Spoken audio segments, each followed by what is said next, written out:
मनीष शरीर में लगिपर घुषुरी फुसफुस आसत जानिबा यार सर्विसेस खबर विषय। चीन रो वैज्ञानिक माने एक बड़ सफलता पाइछन्ति। सेमाने एक घुषुरी फुसफुस मनीष शरीर में जेनो ट्रांसप्लांटेशन बा प्रत्यार्पण करिबारे सफलता पाइछन्ति। अस्त्रोपचार पर यह 9 दिन पर्यंत सठिक भावरे कार्य करिथिला। सोमवार दिन नेचर पत्रिका रे प्रकाशित एक रिपोर्ट रे ए संपर्क रे वर्णना रही।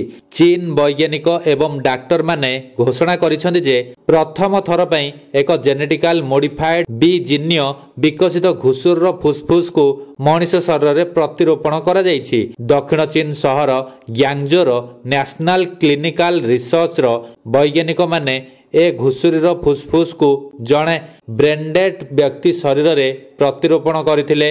अस्त्रोपचार पर यह 9 दिन पर्यंत सठिक भाव कार्य करी चलीथिला। एठारे उल्लेखयोग्य जे अन्य प्रजातिर प्राणींकर अंग प्रत्यंग को मनीष शरीर में प्रत्यार्पण करने को जेनो ट्रांसप्लांटेशन बोली कहा जाए।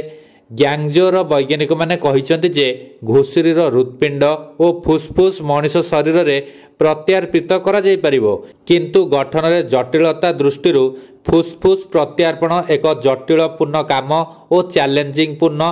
तेणु एही प्रत्यार्पण रे सफलता मानव जाति पई एक नुआ आशा सृष्टि करिछि।